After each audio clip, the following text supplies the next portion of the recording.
Dala Dhawa Jibira Nobar Jibenge Tarbadan Tamje Gimbe Bardu Jobra Jiba Tam Jigizwe Jibim Hanankadan Yambe Zenjen Tamje Dewa Tande Dunya Tantur Nudu Lana Mebayan Tampara Sobe Chanjurim Puji Doparja Dala Dawa Jebeda Nobar Jebege Tarbadan Tamje Gembe Bardu Jobra Jeba Tam Chikisu Jebem Hanankadan Nyampe Senchen Tamje Dewa Tanden Dunya Tander Nudu Lana Mepa Yang Tampara Zobe Chanju Rinpoche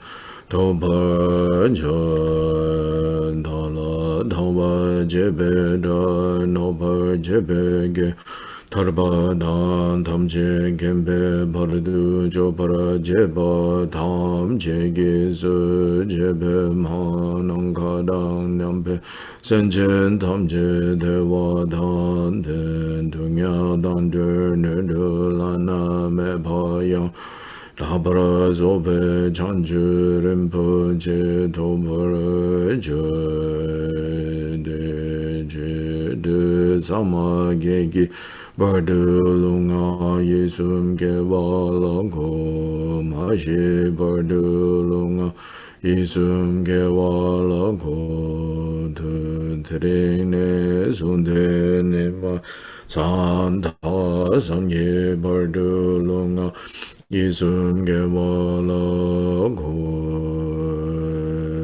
Sanje Jodan Soje Jonam La Chanchu Bardu Dhane Gyabsu Che Dage Jinsu Gebe Sonanke Drola Penchir Sanje Drupra Shu Sanje Jodan Soge Jonam La Chanchu Bardu Dhane Gyabsu Che Dage Jinsu Gebe Sonanke Drola Penchir Sanje Drupra Shu Sanje Jodan Soge Jonam La Chanchu Bardu Dhane Gyabsu Che Dage Jinsu Gebe Sonanke Drola Penchir Sanje Drupra Shu Mana Kadang Nyampe Zenchen Tamche Dewa Dang Dewe Gyunan Dembra Gyurje Tungyao Dang Tungyao Gi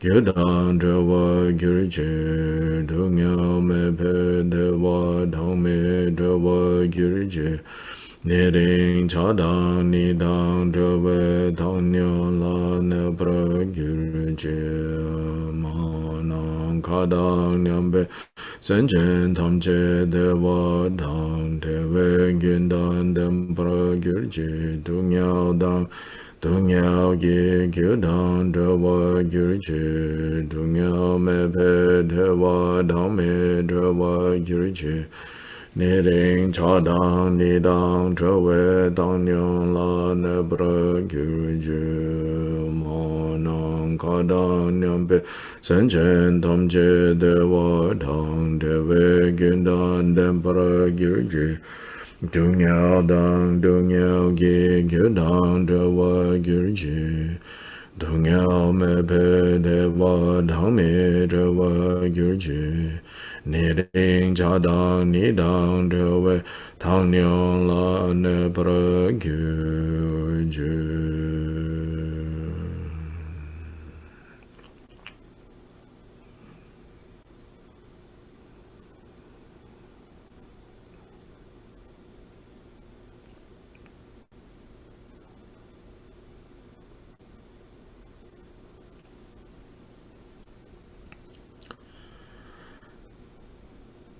Please take a few moments to let body and mind settle.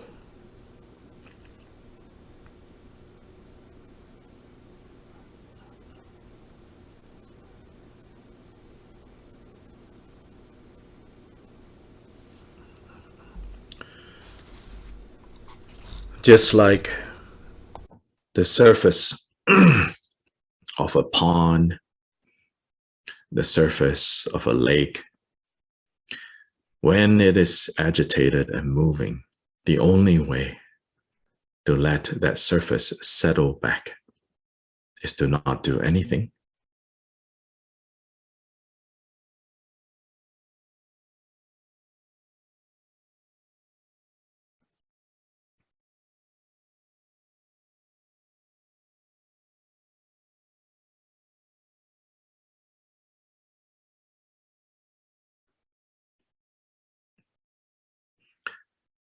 Unlike a lake, here, it's not just not do anything, but not do anything on the one hand, and on the other hand, to be patient and to be present.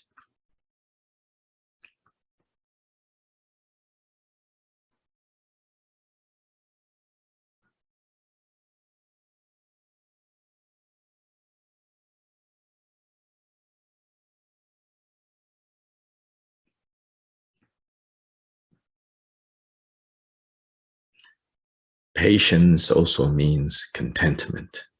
Contentment means accepting whatever this moment is as it is.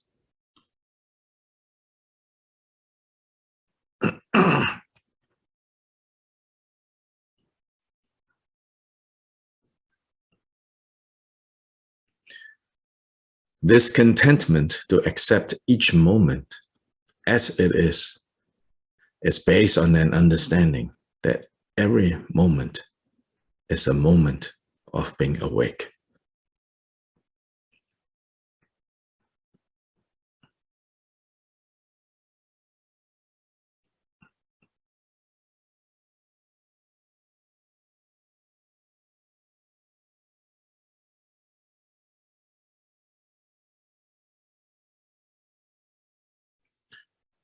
This contentment is based on understanding that thoughts and emotions originate from the Dharmakaya.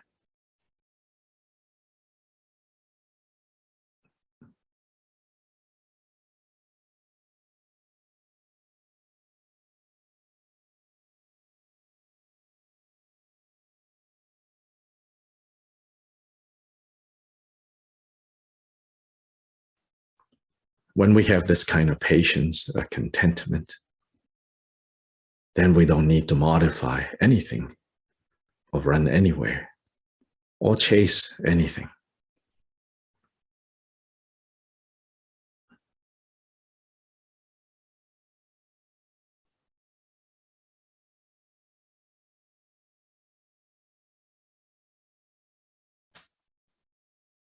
This kind of patience need to be enhanced with presence. We need to be present for all of this.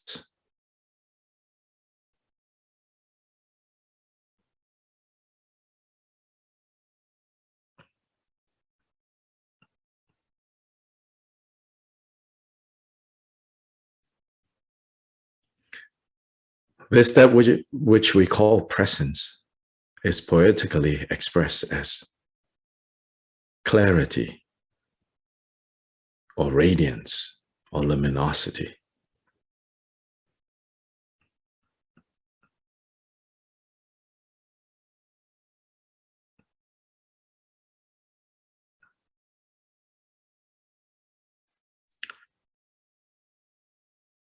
So when they say the mind is clear, the mind is luminous, it's talking about presence.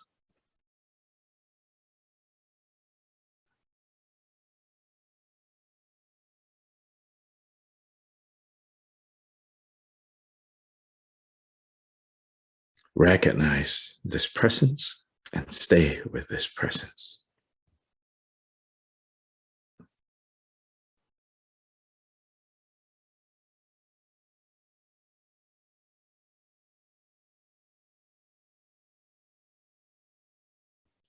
Other than that, do nothing else as we let body and mind settle.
In all the worlds of the 10 directions reside Tathagatas of the 3 times before each of you lions among humans. I prostrate joyfully with body, speech, and mind by the power of this aspiration to noble deeds. All conquerors appear vividly in my mind, with as many bodies as there are atoms in all lands. I prostrate to all you conquerors. In each atom of Buddhas, numberless as atoms, all in the midst of the heirs of the Buddhas. Thus I conceive of this Dharma Dhatu as completely filled with you conquerors in this way. With infinite oceans of praise and oceans of diverse melodies, I sing the excellent qualities of all you conquerors, and praise all of you gone to bliss with the best flowers and best garlands, best music, ointments, and excellent parasols, finest lamps and superior incense I offer to you, conquerors, with excellent garments and best fragrances, and sandalwood powder heap high as Mount Meru. All wondrous offerings perfectly arranged I offer to you, conquerors. These vast and unequal offerings to each and every one of you, conquerors, with the power of conviction and noble deeds, I prostrate and offer to all you conquerors all the harmful deeds that I have done with my body, speech, and mind, under the power of desire, hatred, and ignorance. I confess each and every one of them. I rejoice in all the meritorious deeds of all conquerors in the 10 directions, and the heirs of the Buddhas, solitary realizers, here still in training and beyond, and all wandering beings, you who are lamps of the rolls of the 10 directions, who have unobstructedly attained Buddhahood through the stages of Bodhi. All you who are my protectors, please turn the unexcelled wheel of Dharma. With palms together, I earnestly beseech you who may intend to manifest final nirvana. Please remain for as many eons as there are atoms in the world, for the happiness and well-being of all wandering beings. Whatever slight virtue that may have been gathered through prostrating, offering, confessing, rejoicing, requesting, and beseeching, I now dedicate to complete Bodhi.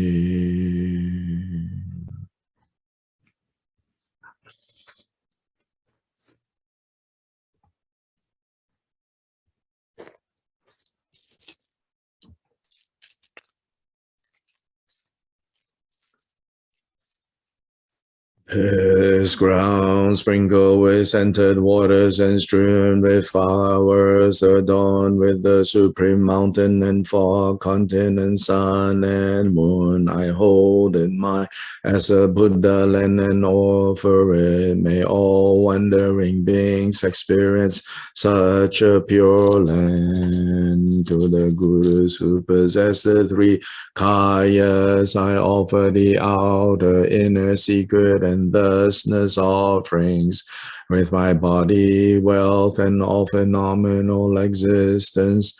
Please grant the unsurpassed supreme attainment, whatever slight virtue I may have gathered through prostrating, offering, confessing, rejoicing, requesting, and beseeching. I now dedicate it all to complete awakening.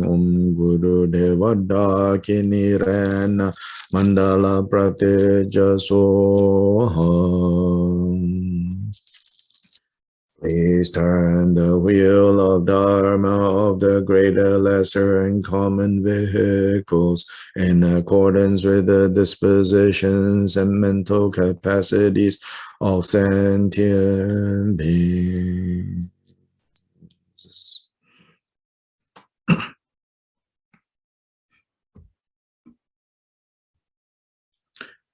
Namo Guru Dorje Changwang Dele Naro Dhamma Mida Bupatu Jiten Kun Kadin Suntin Sawe Lame Shab Sajyo Lama Yidam Chokyong La Sowa Dep So Dang Ye Chen Je Lo Kyab Dengi Dope Sam Leke Dope Don Sun Kyong La Kya So Me Kya Wa Dorje Changpa Jiten Kun Pa Shab La Du Du Tao Du Sang Kya Kyo Le Me Chin Je Lo Shi Tu Je Je Nem Ge Mong Pa Se Ne Kya Sento de do do bra jen je lo hong wo jen yo jen no chang sang pe ma ge sa tong bon la ya sen cho ken nga dem nye pe ma chen de she shu da go do kan do mang bong go re ge ge je sen tha de ge jen je lo je she so so guru pe ma se de hong o men cho ge yin gen po dan le de sun sang je gong gen go wen nye ran sen cho gong gong sun don ze pe za we la me sha la so wa de.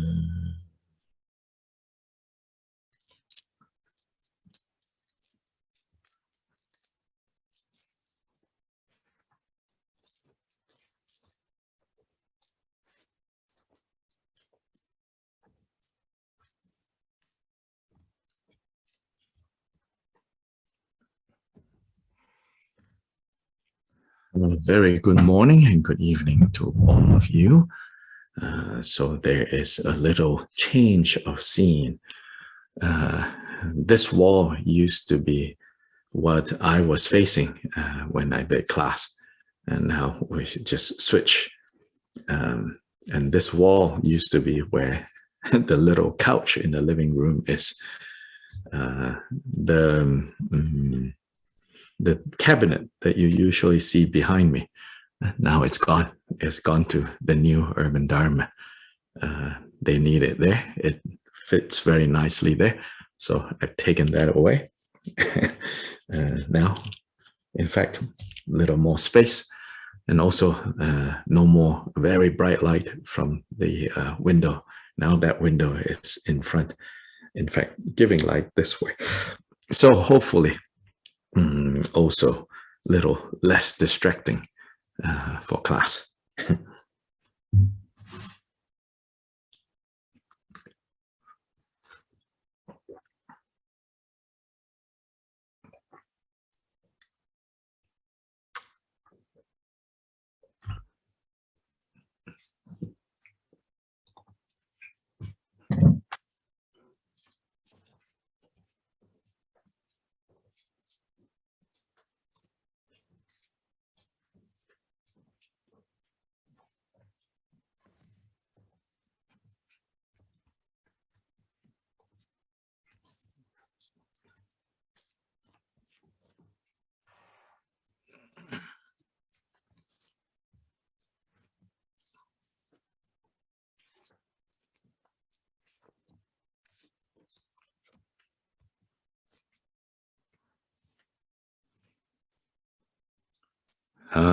So this coming Saturday, we will not have class.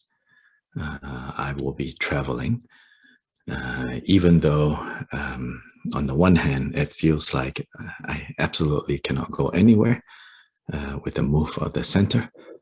But it is what it is. I have things I have to go do in California. And so I'll be out in California. And so Saturday is actually the travel day. So I will not be able to do it, to do class. I will actually, let's see, 8 o'clock at that time. I'm probably flying. Next Tuesday, I don't know yet. So please be on the lookout for an email. And also look on my Facebook page that I will update everyone. Next Tuesday, I am not certain yet. Next Saturday, also, we won't have class because, again, flying that Saturday. And so for sure, this and next Saturday, no class. But Tuesday, I will confer.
Yeah, so last class we looked at verses 114 and 120.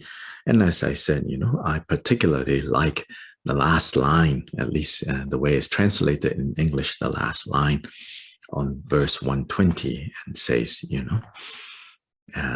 if we want to quickly become reliable, become a refuge for ourselves and also for others, then we have to bravely embark on this training of exchanging self with other, and that this exchanging of self with other and the good that it can bring, as much as we can logically think about it, rationally see its benefits, but the full extent of it is best we think of it as a sacred mystery.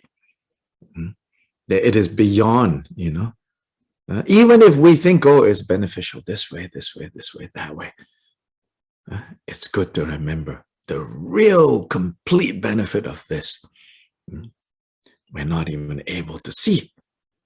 But Buddhists, who've seen everything, they see it, and they are telling us, that we should not underestimate how much good this practice, how much good preparing ourselves in this way can actually bring.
Because sometimes, when we forget that, in the bigger context, this is a mystery. This is a sacred mystery. Sometimes we, when we think, oh, it's good in this way, then when we face some obstacles, And then it doesn't feel so good anymore. Oh, I don't know, this practice and this way of operating, people take advantage of you. I don't know.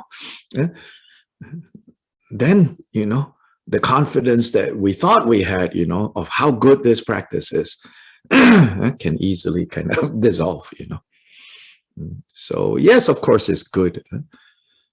Generally, the Buddhist way is to emphasize the place, the central importance of approaching these teachings with a clear mind, with reasoning, with understanding. Yes, of course, but clear understanding, reasoning should not be should not be just about, kind of intellectually knowing something, but not knowing on the heart level. So this is really important, that it has to be known on the heart level. Yeah.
And to know on the heart level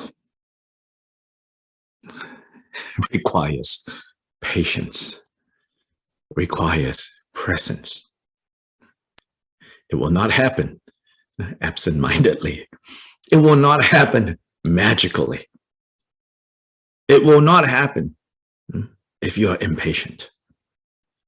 Because when you're impatient, then you think intellectual understanding. Oh, yes, I got it. You're impatient. Presence means also not lazy. Lack of presence is a form of laziness, just, sometimes also we just think, I just pray. Money by me home, problems will all go away.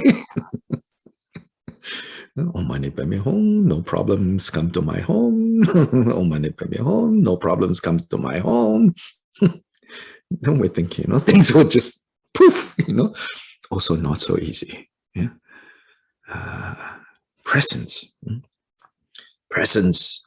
with clarity, with understanding, patience, based on, again, understanding what the Buddha taught.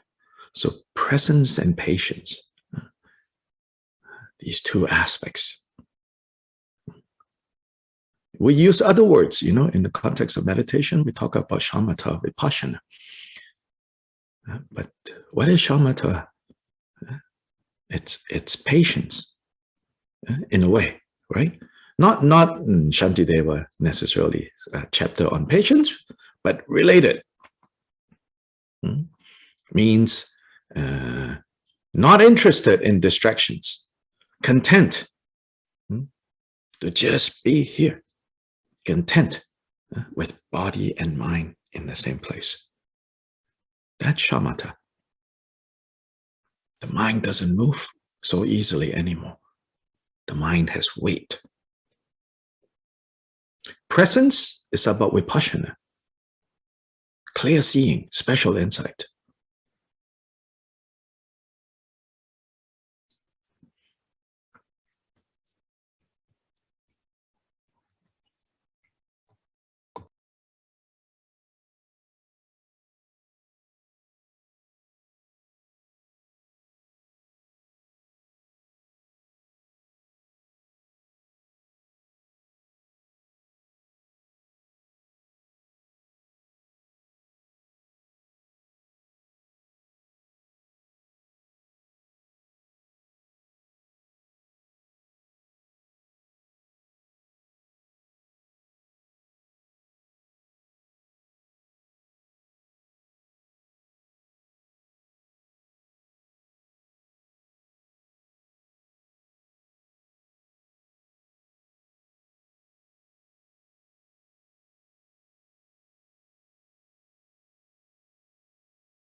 So another way that shamatha, or calm abiding, has been translated in the Chinese East Asia context. It literally means stop, to stop. Sometimes, the word calm abiding.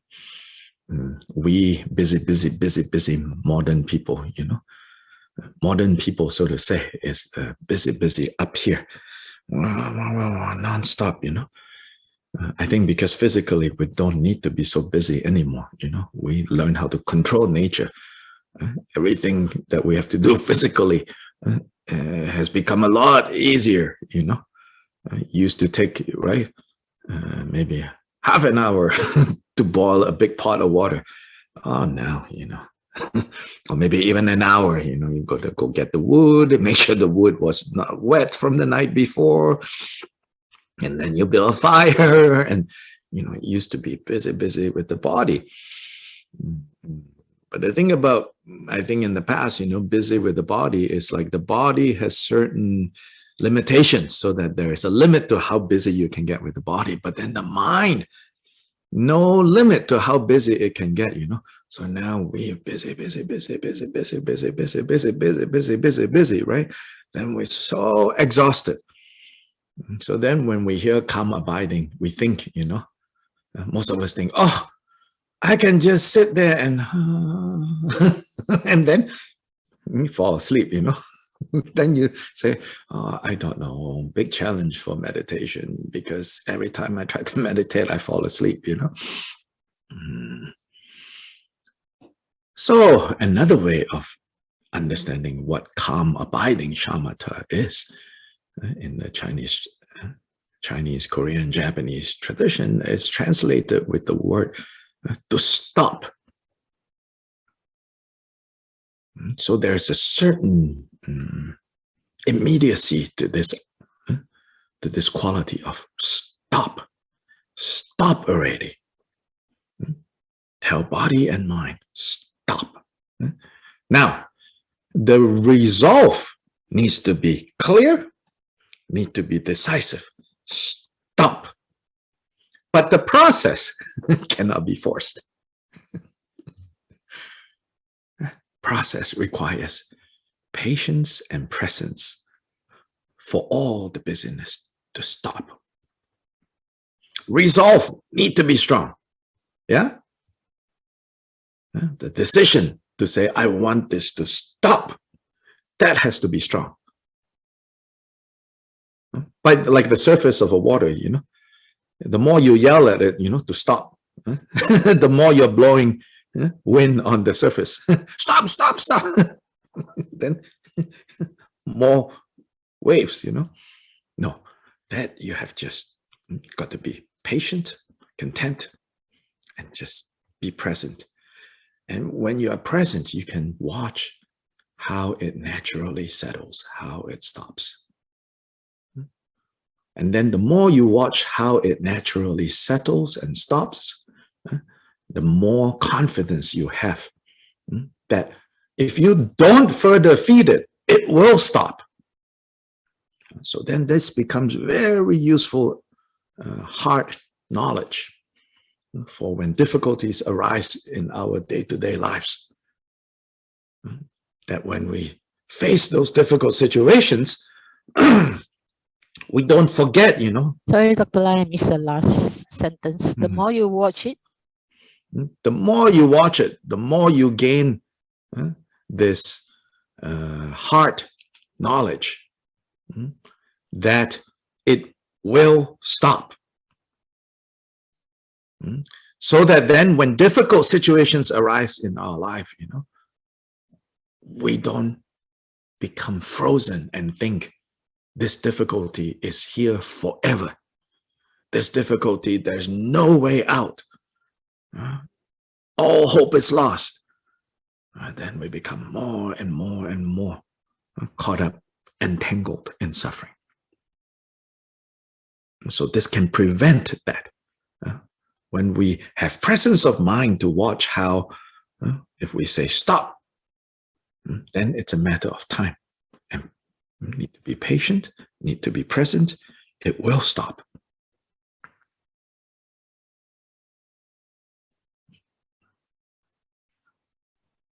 Hello, Dr. Lai. Yes. Sorry, I missed the last part. The more you watch it settle and stop, and Then the more you gain confidence that it will stop. And that information you can apply more and more in your life, especially when difficult things arise. okay, thank you.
yeah, so hopefully we can see, more and more how all these terms, terminologies, ideas, meditation practices, that many of us have heard so much, and he even tried, for so many years, Hopefully we can, more and more learn how to bring them all together. How to bring them all together. To see all the connections. To see how they are all making the same point, And then in this way, we don't get stuck on the level of appearances. Stuck on the level of like superficial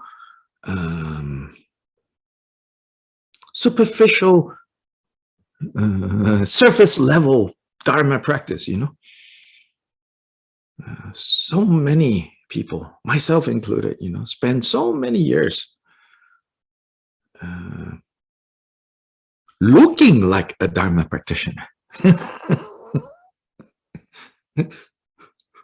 Looking like a Dharma practitioner, because we got all the right look, Oh, look, mala, Oh, look, the mala has this thing and that thing. Oh, look, shrine looks like this, like that. Oh, look, chant this way, chant that way. Oh, look, so many wrathful deities, so many Dharmapala practices. Oh, look, it's like, attended this meditation retreat, attended that meditation retreat, learned this technique, learned that technique. Breathing should be focused on here and not focused on the stomach, or should be focused on the stomach and not focused on here. And there's no end to the potential of getting stuck with appearances of this sort. Ironically, because the Buddha offered 84,000 Dharma methods. But the problem is not with the methods. The problem is us not knowing how to relate to the methods, how to relate to the teachings. Then we get stuck on just the appearances level.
On the one hand, we can say that more than any time in the history of Buddhism, really, more than any other time, right now, so many people have been exposed to the Dharma. From this perspective, I think things are going well. But if you look further down the road, the presence of teachers who have actualized at least some of the Buddha qualities, they are very rare. Then those teachers who have actualized, those individuals who have actualized Buddha qualities and have the guts, they are very rare. Also very rare are students with merit, enough merit and devotion.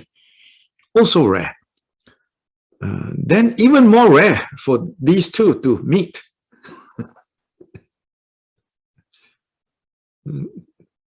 So it makes it harder, So now, at least maybe we should rejoice in having quantity. But the next step that is required also is teachers who have actualized some of those Buddha qualities and also have guts, meaning they don't care whether they are popular or not. They don't care, whether they are likable or not. But, these days, everybody wants to be liked. I want to be liked, So it's very hard, but necessary to have the next, that kind of the next set of conditions come together.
So we all have to work harder.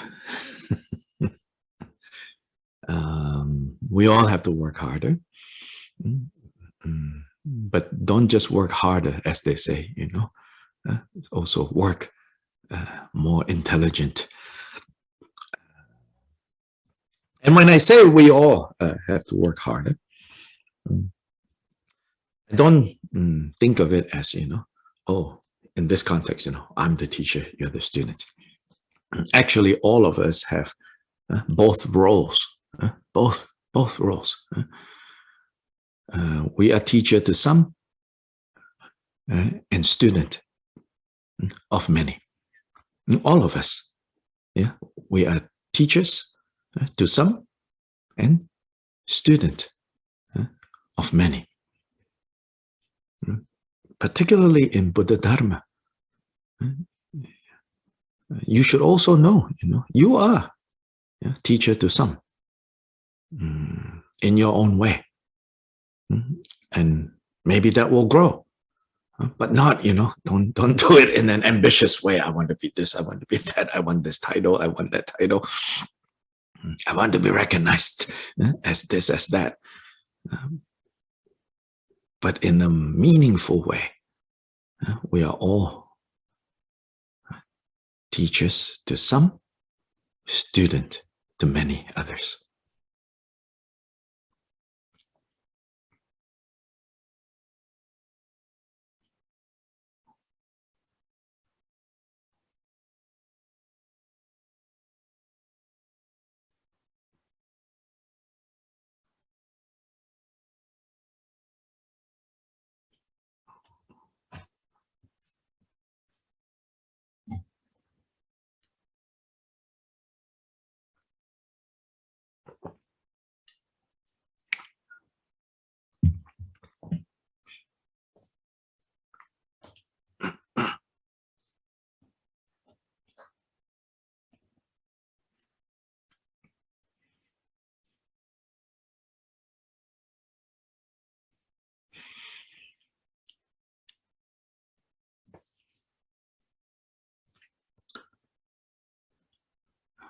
I think there's a question, Irma.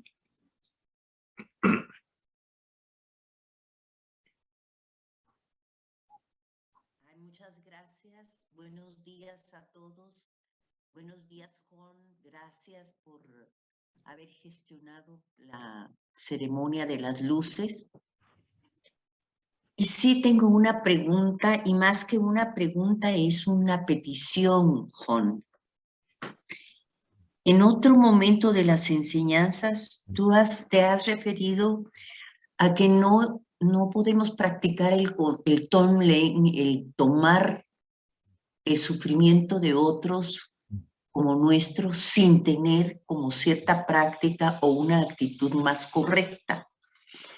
Entonces, ahorita que tú estás hablando como esta parte en donde ese es parte del sagrado secreto, el intercambiarse con el otro que está sufriendo.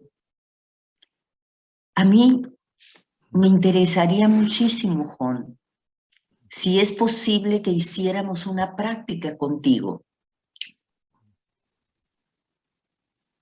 y poder entender desde la práctica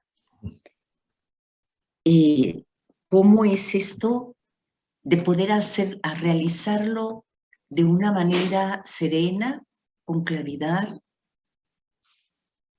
y con entendimiento profundo para realmente ser de beneficio.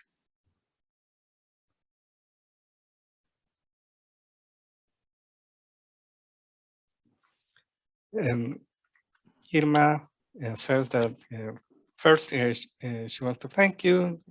She said good morning to everyone. Good morning to Dr. Lai. She wants to thank for the light practice or light ceremony.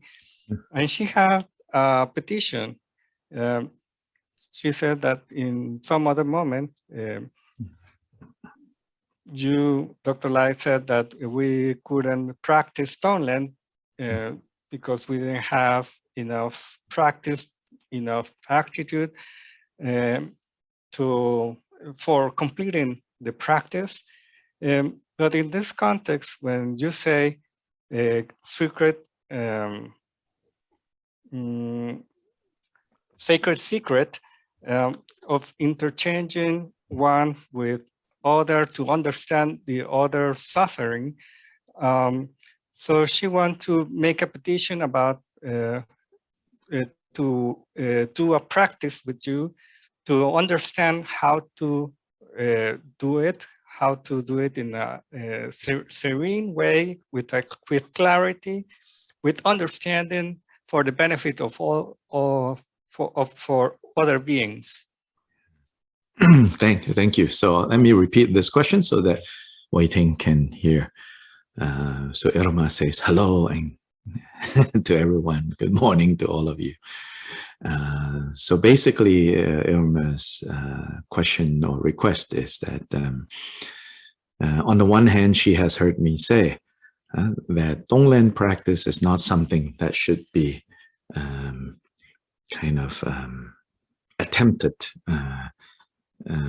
without proper foundation. And indeed, it is. Jigten Sumgen advised us, Pamodrupa. So in this lineage particularly, they say, if we prematurely practice Tonglen, it can create problems that we cannot handle. So on the one hand, I think this is important advice, important caution.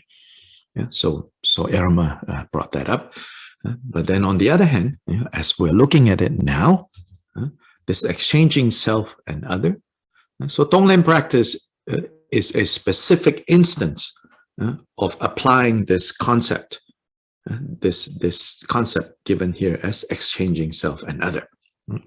So on the other hand, clearly, Shantideva here says, you should embrace this sacred mystery. So then Irma says, can I help bring these two together? Teach this more directly, how to do this,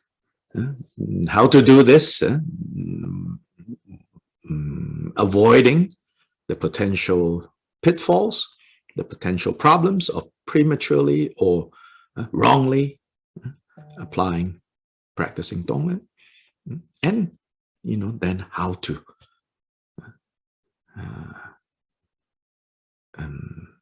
make Tonglen, part of a practice in a meaningful and helpful way.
So yeah, you know,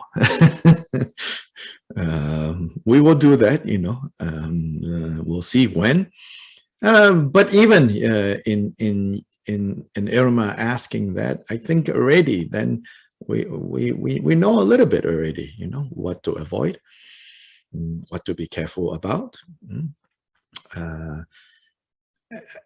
This advice, you know, like Tonglen should not, is not a beginner practice. This is actually the mainstream Tibetan Buddhist position. It's just that, you know, in the West, it has been popularized. And so everybody thinks that it's a general practice, a preliminary practice.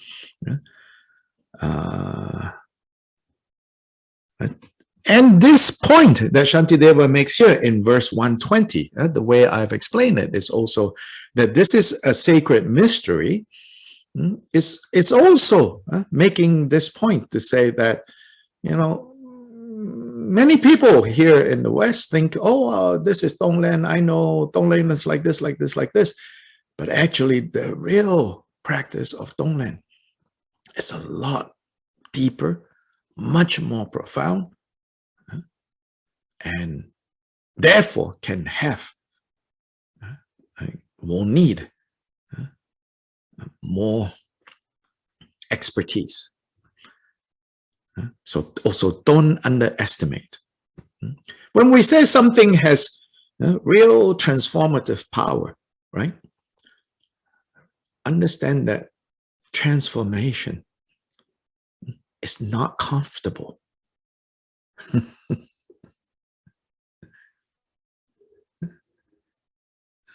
Transformation is not comfortable.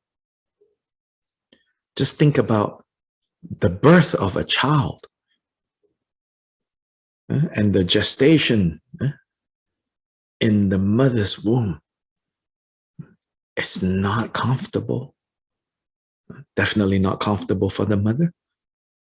And then the process of birth, very uncomfortable for the mother and also for the child. Don't forget that, you know. When real transformation is involved, it's not comfortable often. And just like a childbirth, you know, we're not saying childbirth is bad. So we're not saying Tonglen is bad. We're saying you need the right conditions. Otherwise, you know, harm could come to the mother, harm could come to the child.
So let's take a quick break. When we come back, we will look at verses 121 to 124, which is, Khenpo Kumpel says, in these 4 verses, Shantideva again reminds us, so important to deal with this habit of self-grasping. So, how to understand and appreciate the faults and the trap of self-grasping, how to work with overcoming self-grasping, because this is the other side of cherishing others. Overcoming the faults of self-grasping is one way of looking at what we need to do. Another way of looking at what we need to do is how to increase cherishing others.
Om Wage Jware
So in these next 4 verses, Shantideva will use very strong words. The way it's translated into English, I don't know how it is in Spanish and Chinese. Very strong words, like you should hate this body. But again, we got to be careful to understand what is he really saying.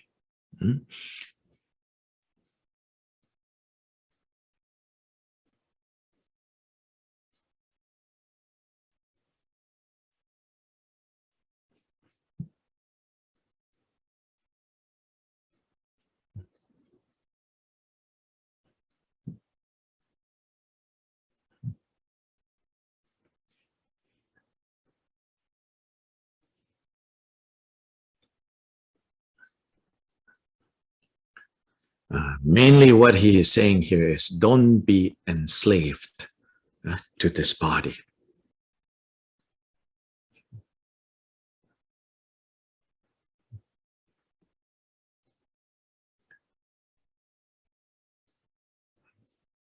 Don't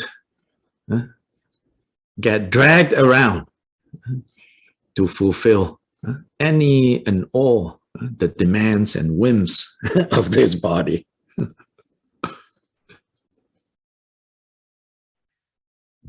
Hello, Dr. Lai. Can you repeat again this sentence? Don't be controlled by every demand and whims of this body.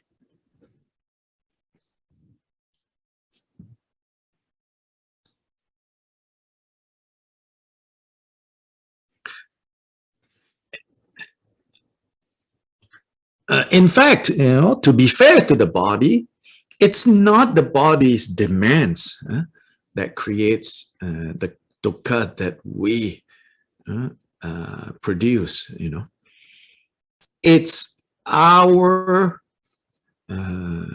wrong relationship with body that is at the root of the problem.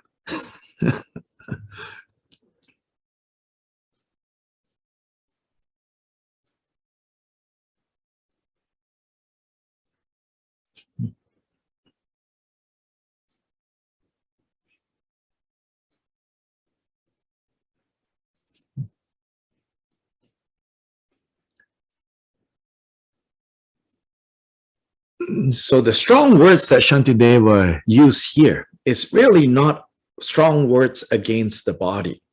It's strong words against our confused, ignorant mind, our confused, ignorant mind, and specifically the way our mind is confused about the proper relationship to this body and its demands, its needs.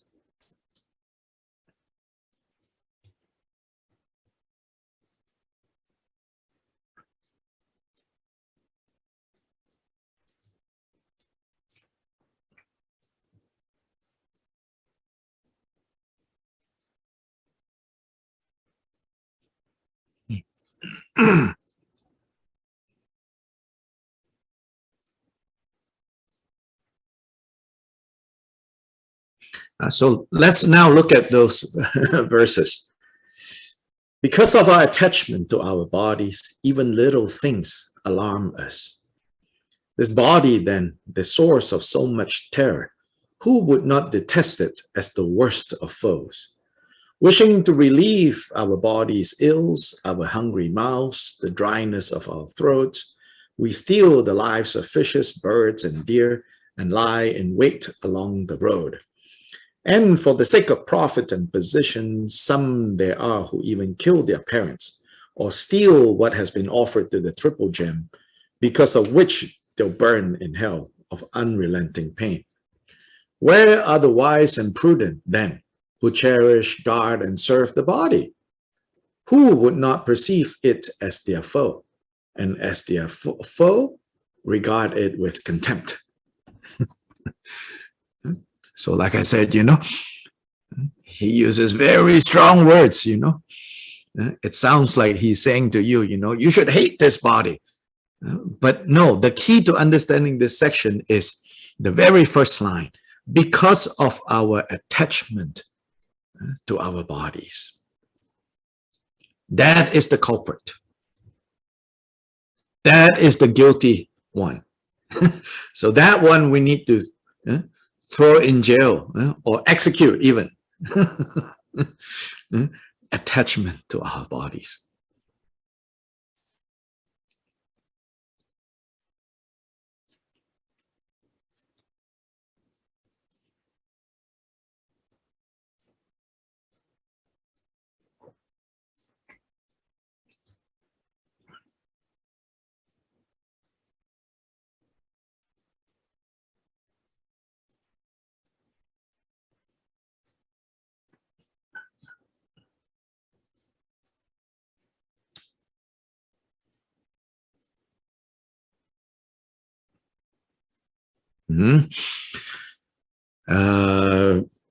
Attachment to our bodies means that we identify with this body. We say I. When we say I, whether we literally use our finger or not, we are pointing to this body. And so Shantideva is saying, you are not this body.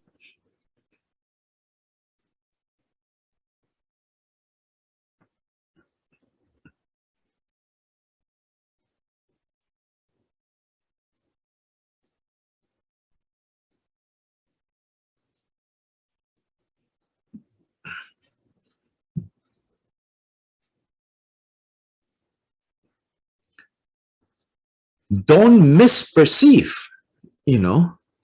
what this is.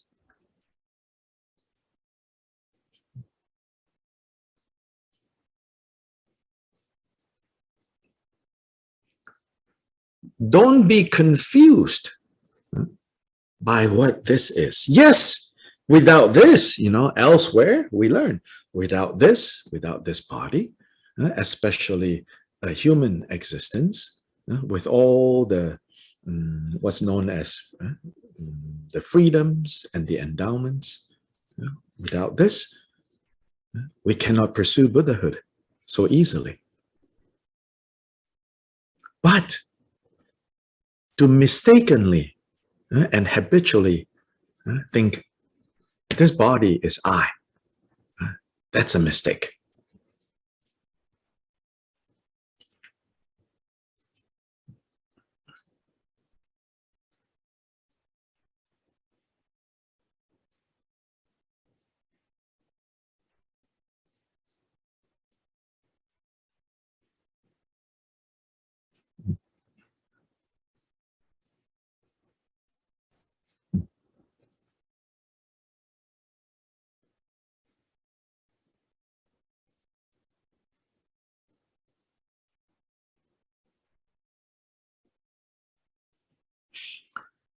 Yes. And so the first two lines says, because of attachment to our bodies, then even little things alarm us. Little things that happen to the body, we get very alarmed, very worked up.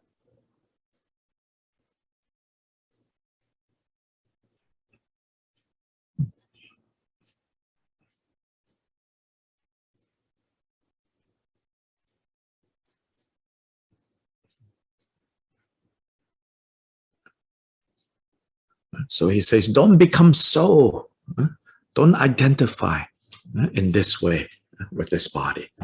Take good care of it, So my footnote for this section is to say, we also should not, again, arrogantly, arrogantly, due to self-grasping, think, oh yes, I don't identify with this body. And so it doesn't matter what happens to it. Then that translates to, you don't take care of this body. You abuse it. Specifically, like you abuse it with bad habits. And then because bad habits are temporarily enjoyable, I eat whatever I want, I drink whatever I want, I smoke whatever I want, it's like, oh yeah, this body, it doesn't matter, then you don't keep it healthy, you don't, in other words, you're actually satisfying all your desires. But then using Dharma to say, oh, I don't need to worry about this body. If you really can do this, don't worry about this body all the way. Meaning when physical ailments arise, you are not disturbed by it. Bad health comes up, you are not at all affected by it. Can you do that? No, we cannot do that. Most of us cannot practice anymore. Oh, I cannot sit. Oh, I cannot focus. Oh, I cannot pay attention because my body is this, and that, and I have this problem, I have that problem. Yeah, most of us are there. I'm there. I'm at that level where, still tethered to, still very tightly bound with this body. And so also don't look at these 4 verses, and use it the wrong way and say, oh, I should not think about this body so much. There is a skillful way of not thinking and obsessing about this body. And then there is also the harmful way of not thinking of this body. Those two are different.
My way of not thinking about this body, not being attached to this body, translates to, I just want to eat pizza and watch Netflix and not exercise and not eat healthy food, because exercising and healthy food is not enjoyable. That's, my way of not being attached to the body. This way of not being attached to the body is going to create a lot of suffering.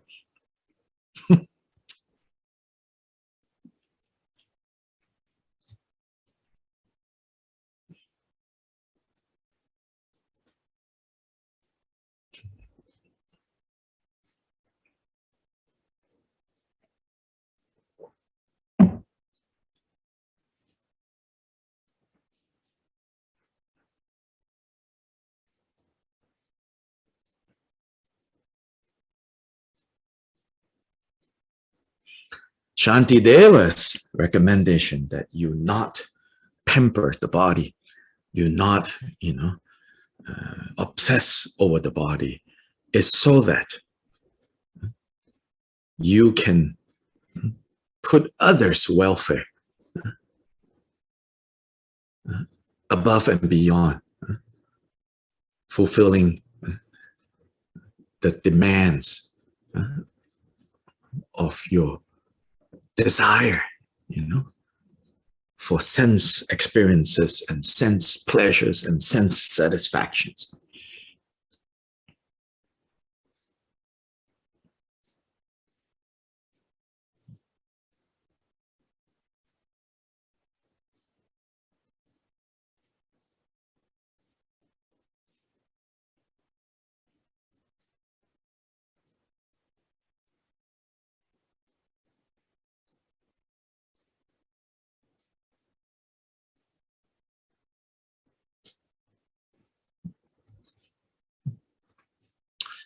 By the way, there is one teaching that comes to mind on how not to, identify with this body as I. And even one step further, how not to relate to this body as not just this body is not I, but this body is also not mine. There's one very heartfelt, simple words, but very direct, very meaningful. It's a transcript of a spontaneous teaching that the famous Thai forest monk Ajahn Chah gave to a lay disciple that was dying. And so he went and gave this woman some instructions. It's called, I think the title of this teaching is called Our True Home. In English, it's translated as Our True Home. So if you Google, Ajahn Chah, CHAH, Our True Home, I'm sure you can find this. And I'm sure this has also been translated in other languages.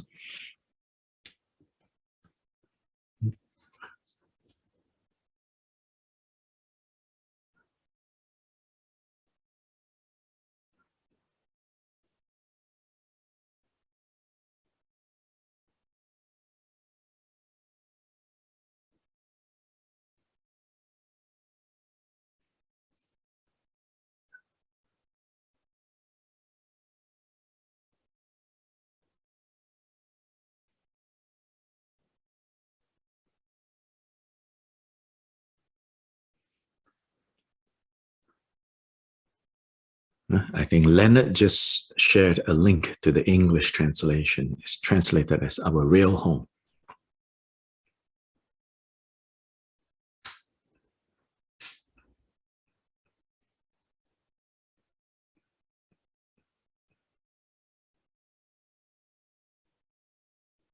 And so in that teaching, Ajahn Chah tells the dying student that we have come to believe, this body is our real home. But this is not our real home. This is not mine. This is not I.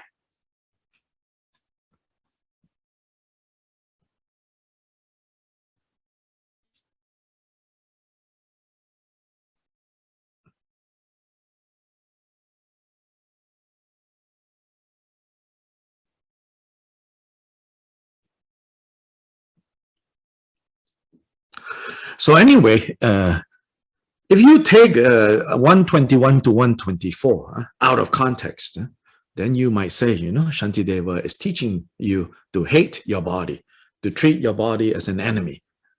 No, that's not what he's saying.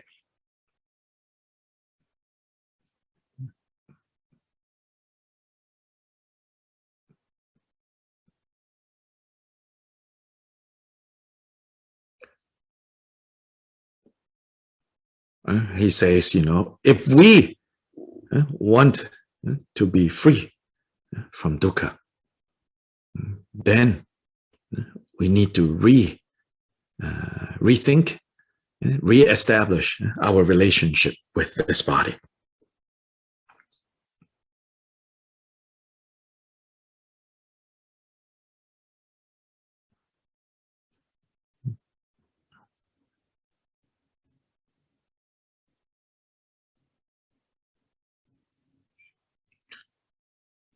Now, 125, he says, if I give this, what will be left for me? Thinking of oneself, the way of evil ghosts. Then, if I keep this, what will be left to give? Concern for others is the way of heaven.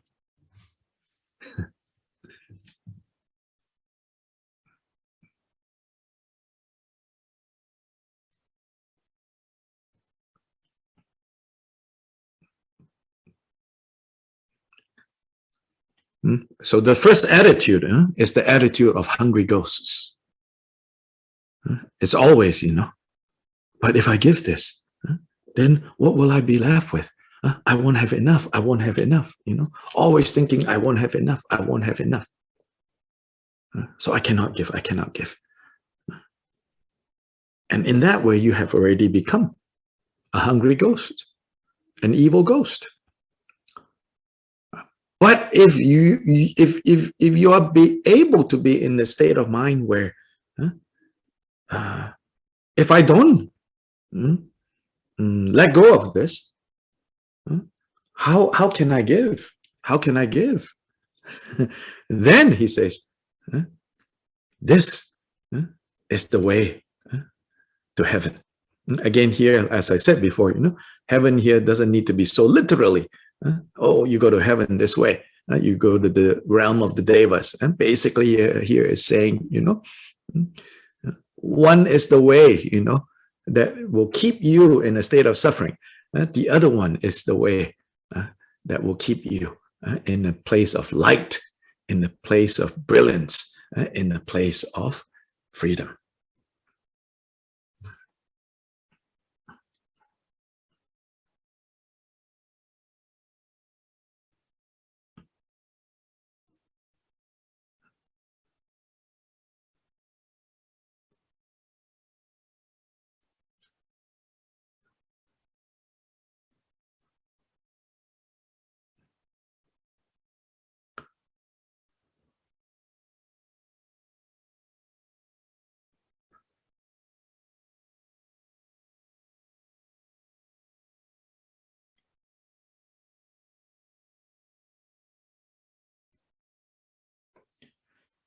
Okay, again, I know you probably are maybe tired of hearing this, but we have to remind again and again, especially my experience teaching in the West. There is a particular type of, we call baggage, emotional, maybe religious baggage that is very heavy in the West, which is this idea that, you should think about others. You should try to make others happy. There's these kind of ideas, if you are a good person, you should think of others. You should die for others. You should never think about yourself. But there is a harmful way to practice that. Harmful way of practicing that, or that kind of attitude based on wrong view, is the wrong view of, I don't deserve good things. I'm a bad person. I need to only think about others. I deserve bad things. I deserve to suffer because I'm evil, because I'm bad. The Buddha's way is nothing to do with this.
I need to punish myself, No. Here, right? This care and cherishing others is based on the understanding that fundamentally self and other are Buddhas. But our natural identity of Buddhas can only be actualized when we overcome self-grasping and when we develop cherishing others.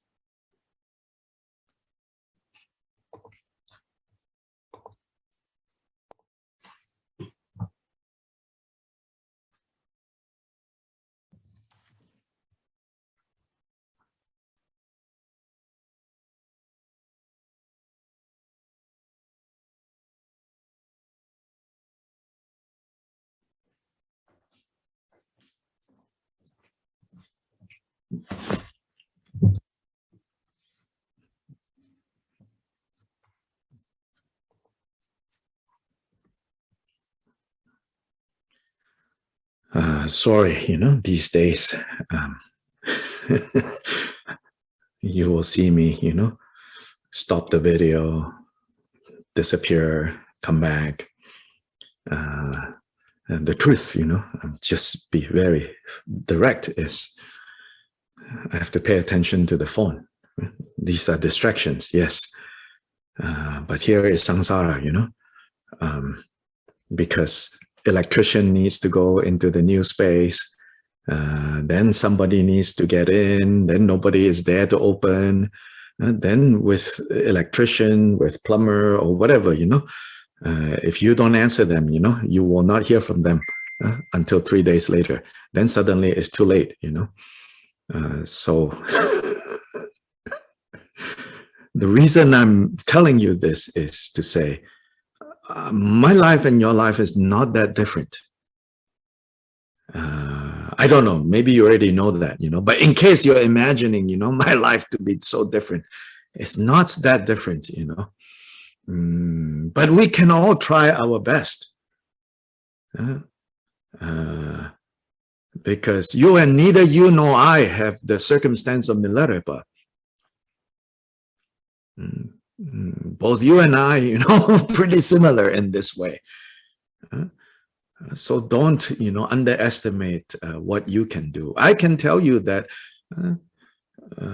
attending to all of these different things all at the same time can be, overwhelming, and there are definitely moments when they get overwhelming, but it's also not the only possibility. Yeah, it's also not the only possibility. In the midst of the busyness, it's possible to maintain some kind of presence and patience, even with all the busyness.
So Shantideva continues in 126. If to serve myself I harm another, I'll suffer later in the realms of hell.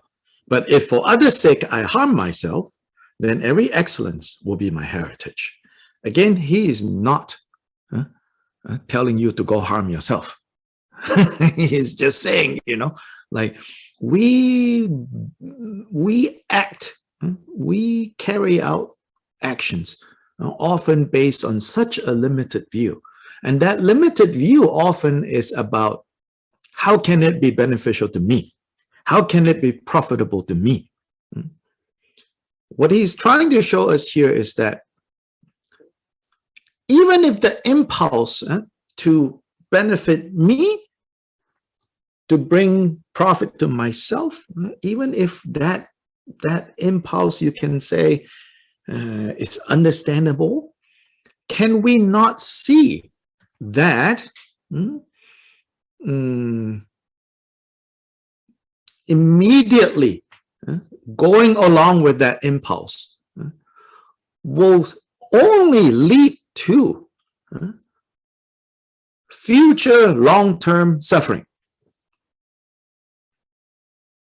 Can we see that, he says, can we not see how every time we restrain ourselves from acting from an egotistical point of view, even if the immediate moment might be uncomfortable, might be counterintuitive, in fact, in the long run, in the bigger picture, this is what truly brings us what we truly want, which is freedom from dukkha and for both self and other.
One 127 continues.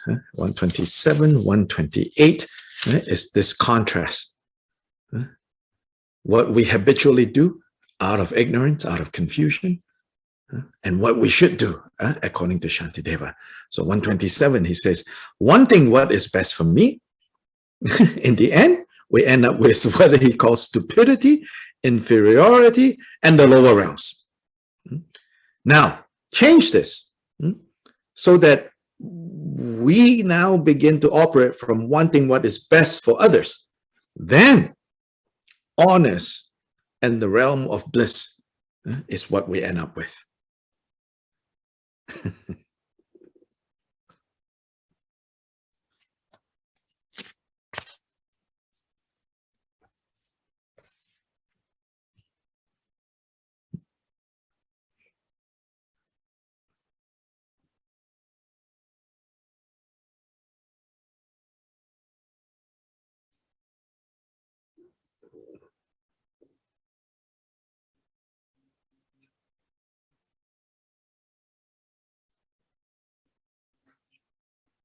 128, again, the contrast.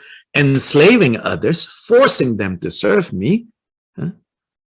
Before long, he says, I will come to know the state of servitude, the state of not having any freedom, having to do what everybody else wants me to do. But if I labor for the good of others, then mastery and leadership will come to me naturally.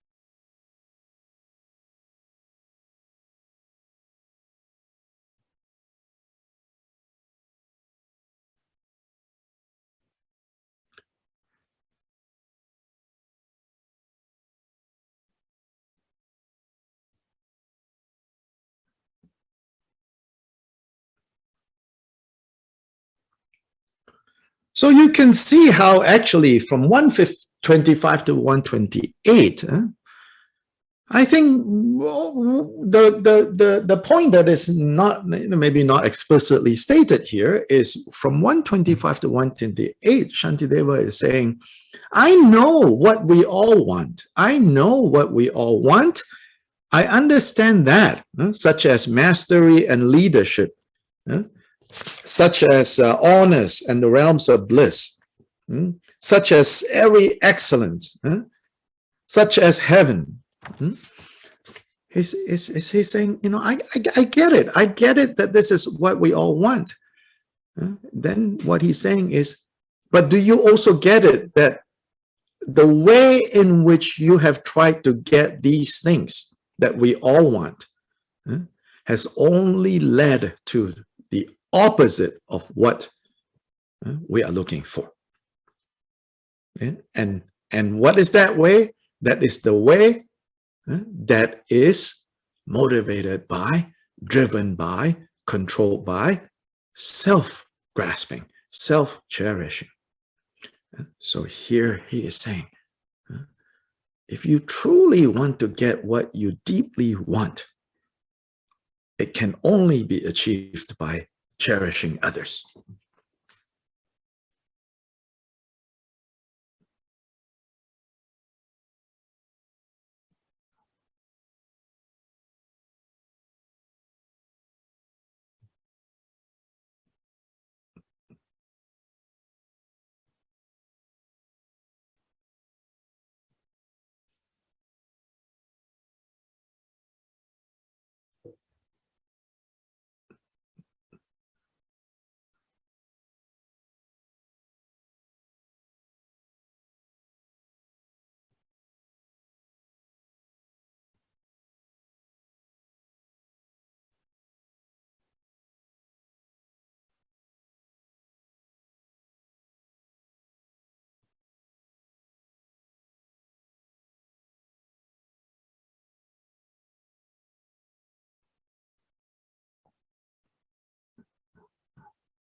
So 129 is a very famous quote.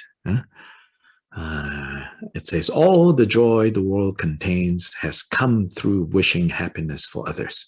All the misery the world contains has come through wanting pleasure for oneself. So again, this one, this verse, we need to understand it in the broader context of what Shantideva has been telling us. This verse should not be misquoted, right?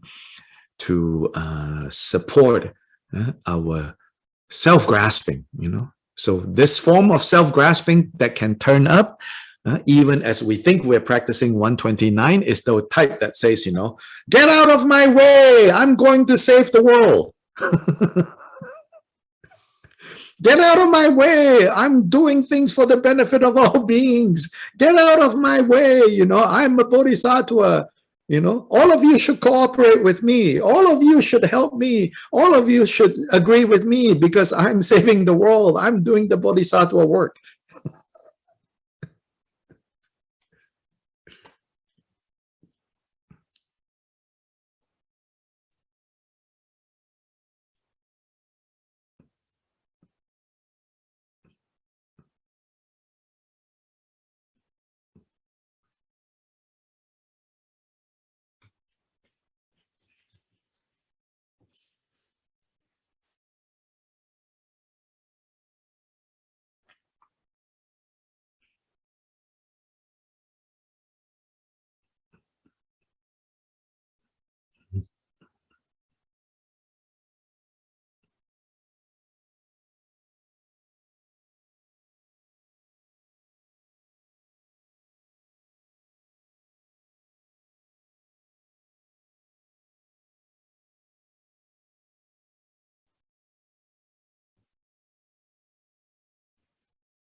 If you really when you have an insight into the profundity of the Buddha's teachings, of Shantideva's words, it actually becomes even really hard. Maybe it's not a bad thing. It becomes really hard, to just quote 129, put it on Facebook, put it on Twitter, just declare to the world, all the joy in the world comes from blah, blah, blah. Because one worry is that you begin to a little bit cautious, and say, oh, people might misunderstand what this is saying. Of course, on the surface, is very inspiring. So especially when people are in a good mood and they read, where they come across 129, it will be very inspiring. Oh, wow. You know? But if you understand the Dharma, you will also be a little concerned, like, wait, when I say this to people, do they understand that? According to the broader context of this quote is, we also have to understand, ultimately, where does joy and misery come from? Joy and misery don't come from the conditions that are out there. So when it says, all the joy in the world come through wishing happiness for others, you cannot think, like, oh, if I just keep working on wishing happiness for others, joy will magically turn up. No. Joy will not magically turn up. Joy has to, becomes possible when you make the decision that I will find joy in wishing happiness for others. It's something active. This is also what teachings on karma is about. It's not passively waiting for things to happen. It's putting into place the conditions that are necessary for things to happen. Again, patience, cannot force it. When those conditions are put into place, when the timing is right, they ripen. They result in a particular way. And so here, don't think that joy magically happens. Don't think that misery magically happens.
For verse 129, we can even put aside, the labels of self and other.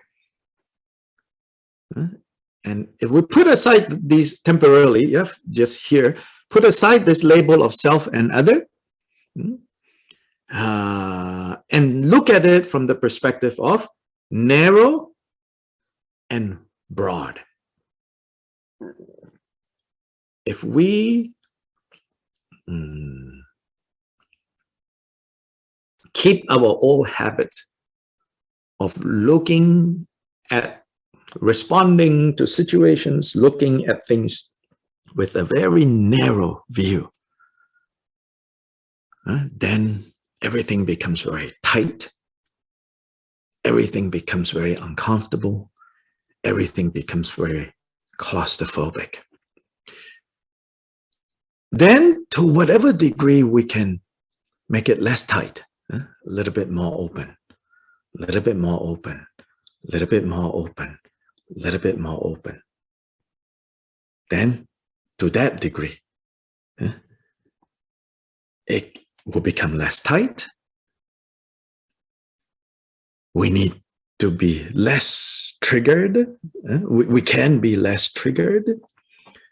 We can be less stressed when we are able to find more space. So this is another way of understanding what 129 is talking about. In case you are the kind that will easily go into, like, get out of my way, I'm going to save the world. Put that talk about self and other aside and think of it as 129 is talking about, the disadvantages of a very narrow way of understanding things, relating to things and others, versus a very broad, spacious way.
I love, verse 130. 129, quoted a lot, very inspiring. Whoa! And you can almost feel like, the music comes on, the light goes everywhere. But 130, takes us back on earth. As we say in English, Shantideva cuts to the chase. He says, is there need for lengthy explanation? Childish beings look out for themselves. Buddhas labor for the good of others. See the difference that divides them. That's it. He says, that's it. Yeah. No need to talk so much. No need to debate that much. Childish beings only look out for themselves. Buddhas work for the benefit, for the good of others. This is the separation.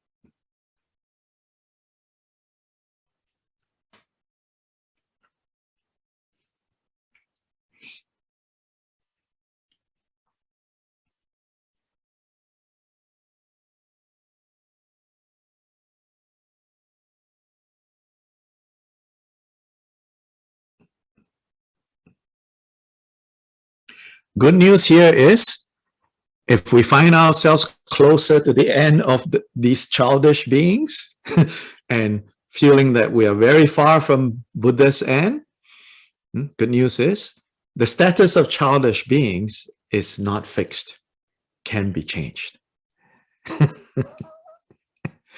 And in a way, yeah, your nature is not childish beings.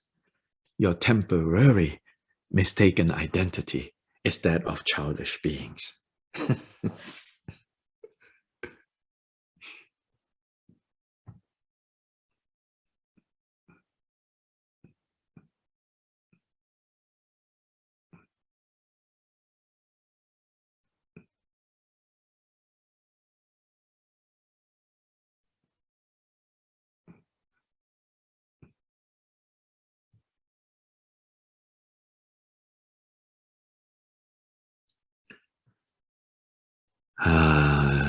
So maybe, you know, on some days during very tough and rough times, you know, you say, I just want to be a child. You know, it's okay. Give yourself permission to be a childish being, but with some understanding. That's key.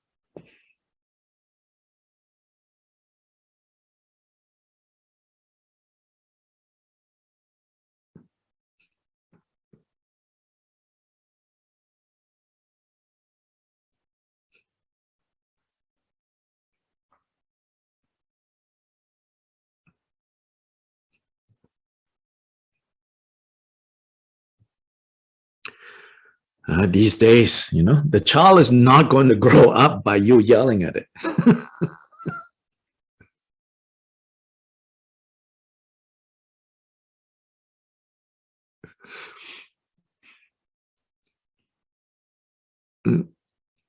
By you yelling at it, you know, seemingly the child would grow up, but you will have a man child, a woman child all their lives.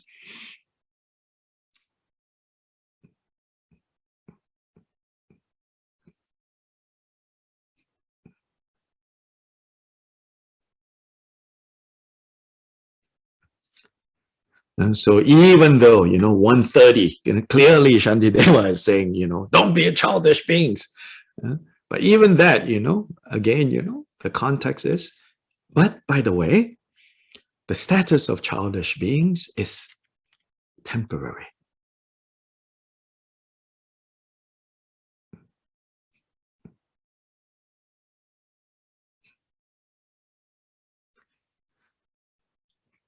The status of being Buddhist is permanent, so to say.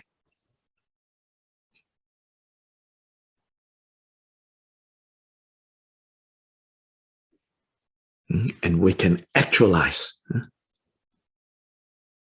this status of being Buddhist.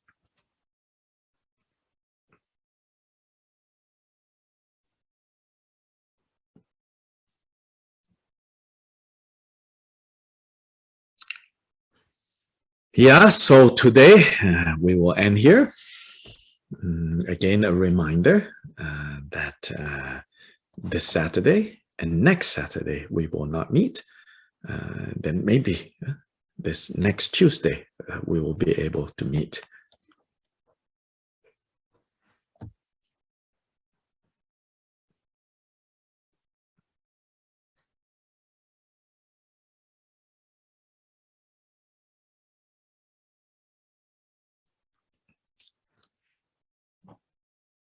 Changju sem chorim boche mage banam ge gyuje ge ba nyam ba me ba yang gone gong du bewer.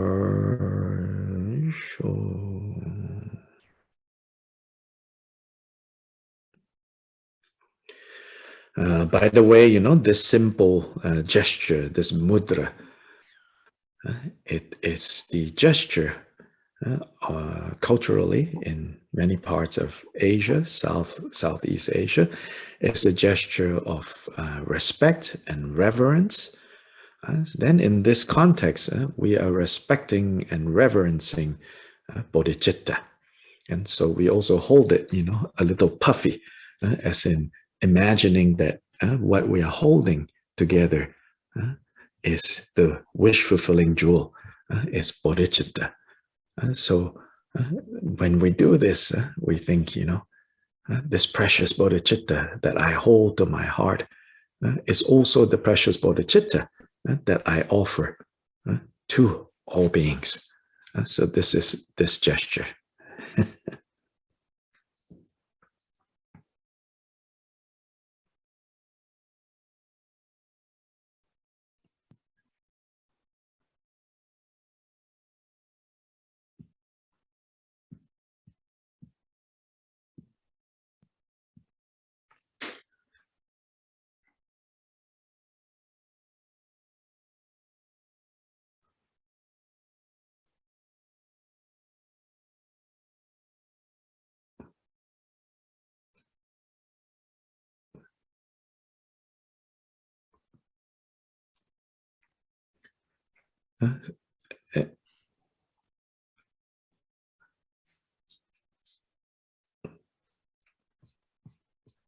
And when we bring this together, it has also a sense of completeness, of presence.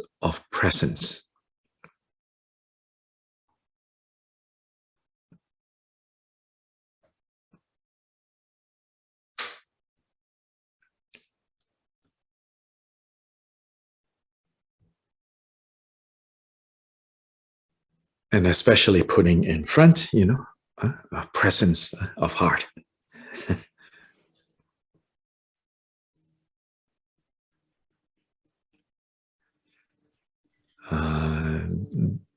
Then, in the yoga tradition, deriving the meaning from Hindu explanation, often I think you'll come across, they say, the divine in me, respects or salutes the divine in you. So they have that explanation. Oh, the divine in me salutes the divine in you. So then in the Buddhist context, we can say, the bodhicitta that is in my heart recognizes the bodhicitta that's in your heart,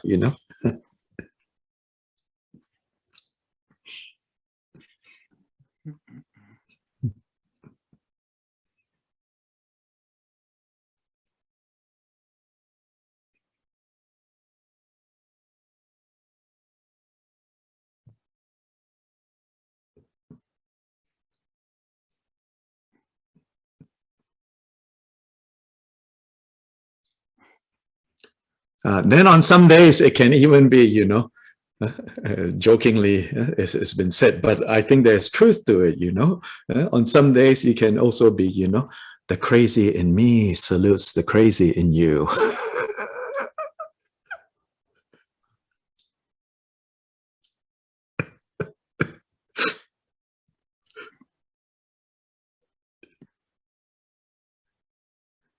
It's when we forget, that we get carried away and think only I'm crazy, or everyone is crazy, So some days it's also, when things are going wrong, you can also do this and say, oh, the crazy in me recognizes the crazy in the world. Then it becomes less tight,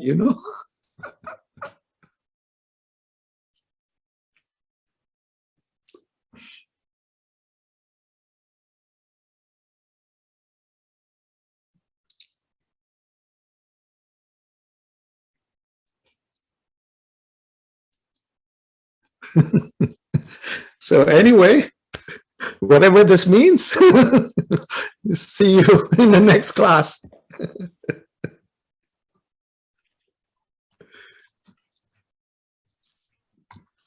Thank you. Gracias, Dr. Lai. Gracias, Dr. Lai. Gracias. Gracias. Safe trip. Feliz viaje. Bye-bye. See you all.